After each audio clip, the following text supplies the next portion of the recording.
frantically were working to bring a newborn calf into a nearby barn.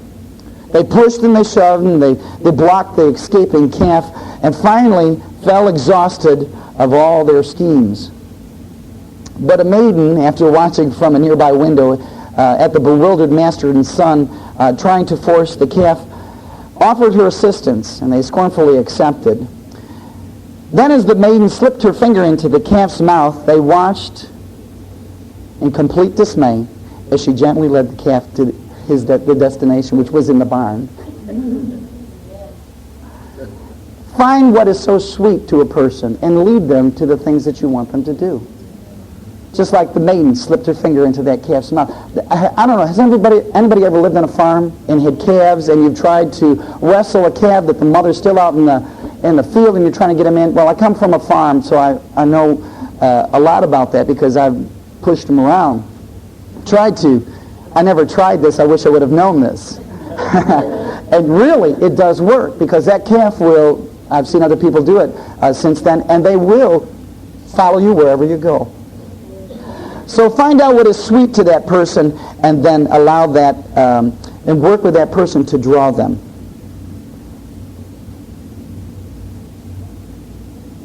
Point C says, praise is like sunshine to a cold spirit. It causes people to blossom like a flower.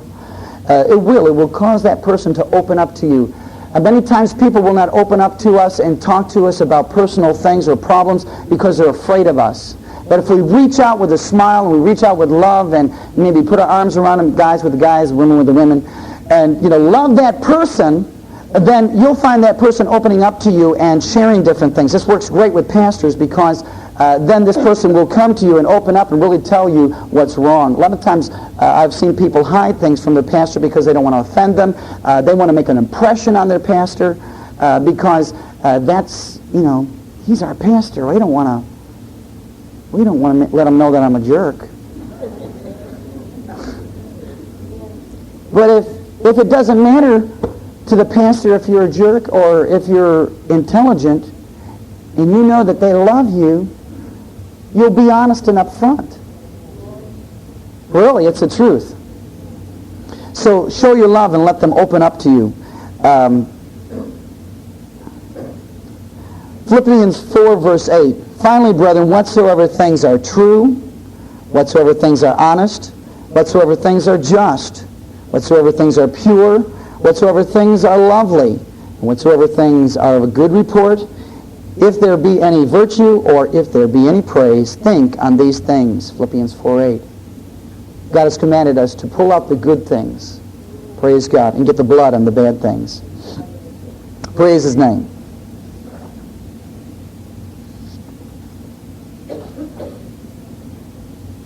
Here's another quick story for you.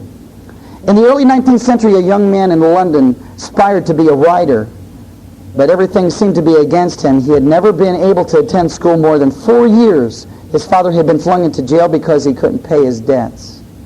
And the young man often knew the pangs of hunger. Finally, he got a job pasting labels on bottles of blackening, I don't know what that is, in a rat-infested warehouse. And he slept at night in a dismal attic room with two other boys, gutter snipers from the slums of London. He had so little confidence in his ability to write that he sneaked out and mailed his first manuscript in the dead of night so that nobody would laugh at him. Story after story he refused, and finally the great day came when one was accepted. True, he wasn't paid a shilling for it, but one editor had praised him. Praise God. One editor had given him recognition. He was so thrilled that he wandered aimlessly around the streets with tears rolling down his cheeks. The praise and the recognition that he received through getting one story in print changed his whole life. For if it hadn't been for that encouragement, he might have spent his entire life working in a rat-infested factory. You may have heard of that boy. His name is Charles Dickens.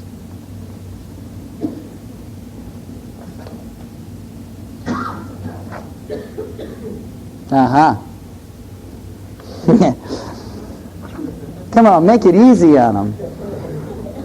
You know what it's like for yourself. It's hard when somebody, if you made a mistake, it's embarrassing to you. You don't want to be demeaned. Make it easy on them. I try to do that all the time.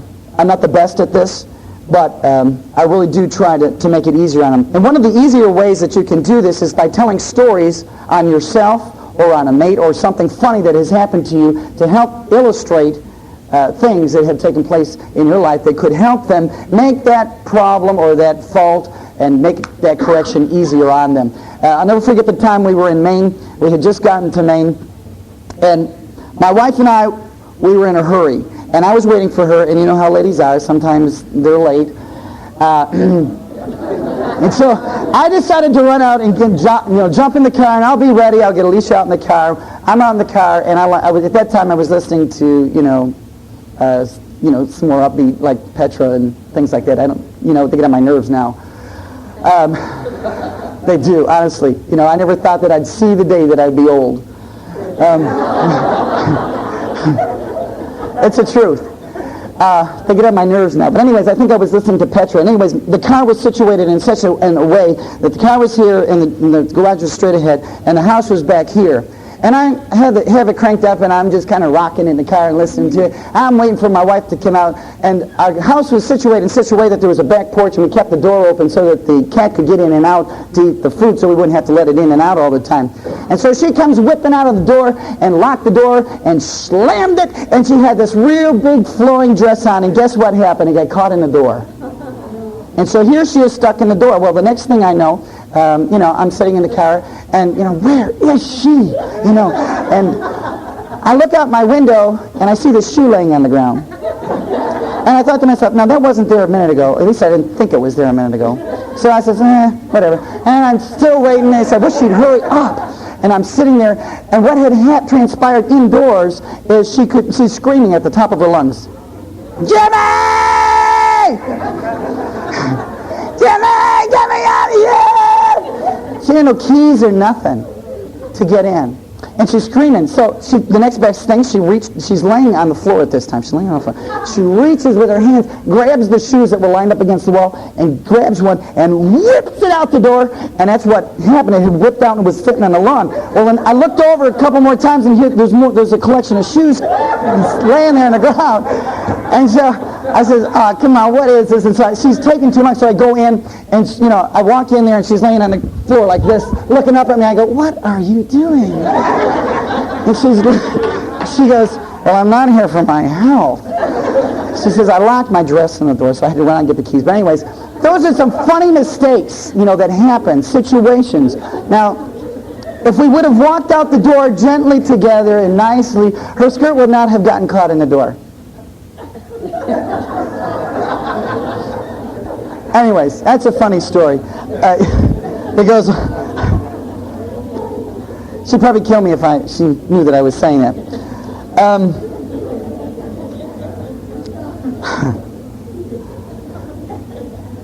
But true. We can take funny stories that have happened to us. If you don't have a funny story, make one up. Be creative. Just say, I know somebody that this happened to. Be creative with your stories and cause their faults to be something easy for them to correct and lighten up on them. They're having it hard as it is. And praise God, in the day and hour that we live in, and Satan is going around trying to buffet and to wear us out, we need to have the lighter side of it among ourselves and with other people. And you'll find enemies actually opening up and changing if you have your attitude right. Praise God. Those are some, funny things that have happened to us.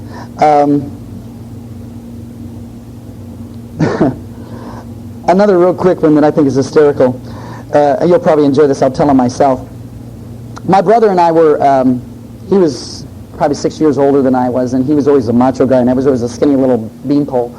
And I was always the one being pushed around and made fun of. And so I turned 13, and my father put me into the barn, working real hard and really going at it now. And so I like to aggravate my brother, and so we had this barn that was situated with a long hallway, and up above was a barn door. And I was shooting snowballs at him while he was feeding the cows down below. Well, he says, you better cut it out. Well, I didn't listen. And I shot another snowball and got him. He says, you better cut it out. And third time around, he says, you better cut it out. Well, I had this door that I was pulling back like this, and I'd shoot the snowball and I'd shove it like that so he couldn't get me. Third time around, he was waiting for me, and he had scooped down in the gutter with the manure, and he went, whap! And I screamed at that time, and he was right on. He had it right in the face. It went in my mouth. So listen to your elders. Honestly, that was a mess.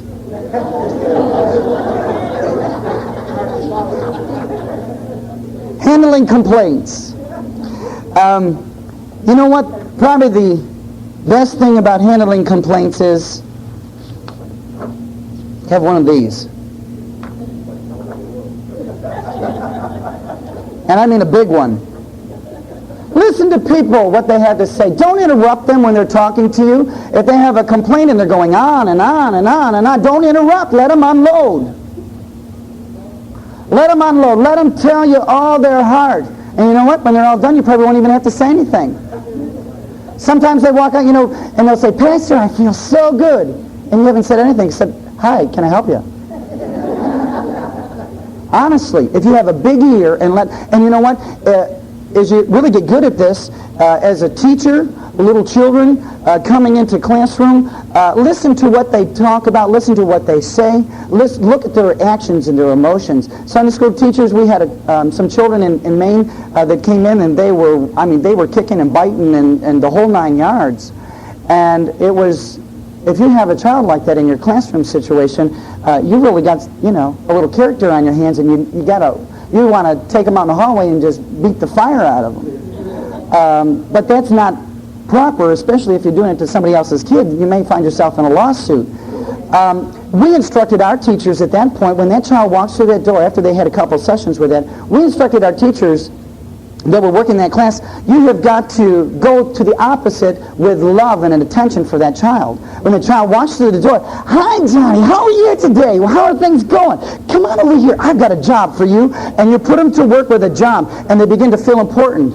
A lot of that hatred and that bitterness that they're venting in that classroom when they come in are an expression to get your attention, to make you aware that that he's in that classroom. And if you grab them right away and say, how are you today? I really love you. So glad you're here today. Can you help me erase this board? I've got a mess and I'm late for class. I've got to get this board erased. Can you help me? And you watch them. The smile will come across their face and they'll brighten up. And you'll find as you keep working that way, that child will turn around and it'll be one of your best buddies that you'll ever have. Honestly. And it works with grown-ups too. Okay? So work with people. When you have a complaint or someone that's really against you, work with love, because that love will break down that hatred and that bitterness.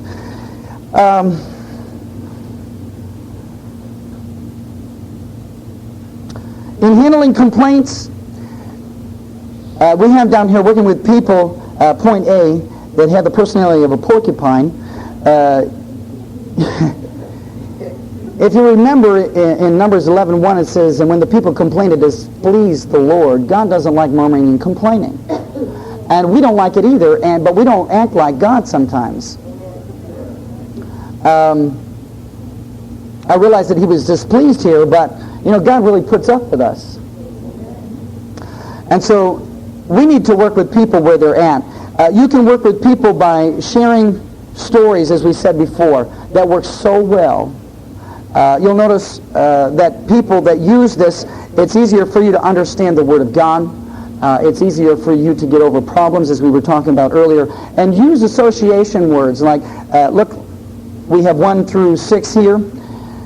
Something as soft as velvet, or red as crimson, white as a new snowfall, as fresh as after a new fallen rain.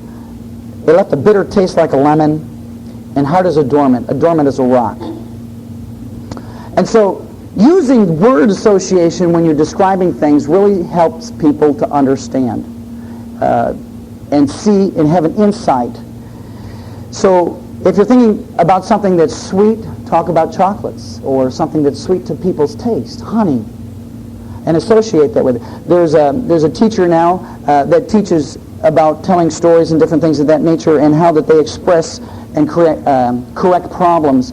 If you have a family situation in your home and it's maybe a husband and a wife and you're fighting and you're trying to make your husband understand how you feel inside, pick out a story that applies to him. Describe to him maybe a baseball game or a football game that he's so interested in, and say, how would you feel if you were in the Super Bowl playing football and you lost by 1 point? How would you feel?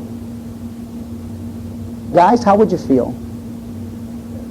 Devastated. You'd be mad at yourself. You'd be hurt. And then wives turn around and say, well, that's how I feel when you don't show up for dinner on time. Okay?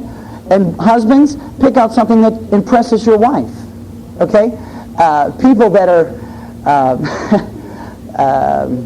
guys when they're dating, oh, your cheeks are like roses and your eyes are like, pools. And they sparkle like diamonds. We did it when we were younger. Why not do it now? Okay? It works both ways. It works in complimenting people, and it helps in teaching people your feelings about certain things. Women, if you've nagged your husband for years, try a story that he can relate to.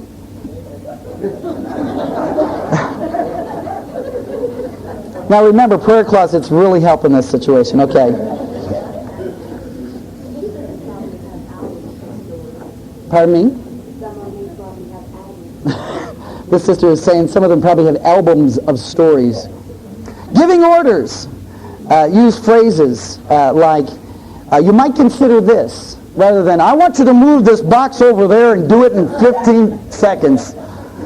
I need your help today. I'm really in a jam. We need these boxes moved from here into to the fellowship hall, and we need it done in 15 minutes. Do you think you can help me? There's a difference. And so giving orders, think about things before you say them. There's different personalities, and different people have different personalities. Some people have been born with a personality that just demands. You do this, you do that, you do this. They're organizers, and they say it, but they don't say it gracefully or diplomatically. And so if you're that type of person, then you have to work on that more so than other people. There's some other suggestions here. Challenge the person. If you're in a situation, in your classroom situation, divide up into teams and create a challenge between those teams to motivate them. They're doing this in Virginia Beach, or did it at one time. Maybe you don't have the challenge, but I'm thinking of Brother Hunt's church. They divided up into groups. I think that's where we got it from. In Maine, we divided up into groups for a fundraising. And you challenged against each other, and you tried to see which one would have the highest scores. And so you can challenge people. One guy was trying to motivate production in his corporation, so what he did is he divided his group up into 2 teams. They didn't have any money to work with because they were in government. And so what he did, the team is going to get a free meal, and the losing team has to make it for them. And so it motivated them, and their production doubled and tripled. And then with little children, you can work with charts and different things of that nature by motivating them with stickers to clean their rooms and be consistent with that, brushing their teeth and combing their hair and their faces. As they get older, I have a teenager that, money motivates. And so we give her a $10 allowance, and we begin to deduct things when she mouths off. That's a 50 cent, if she, and she can earn money too, by ironing a quarter a shirt and things of that nature. So money does motivate children. Amen.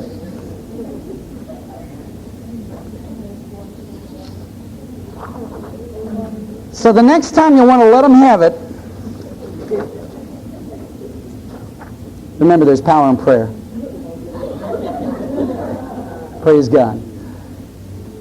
Settle down, pray about it, and let the Lord lead you in being able to work with people. One little last thing, 2 actually. We cannot demand respect. We earn that.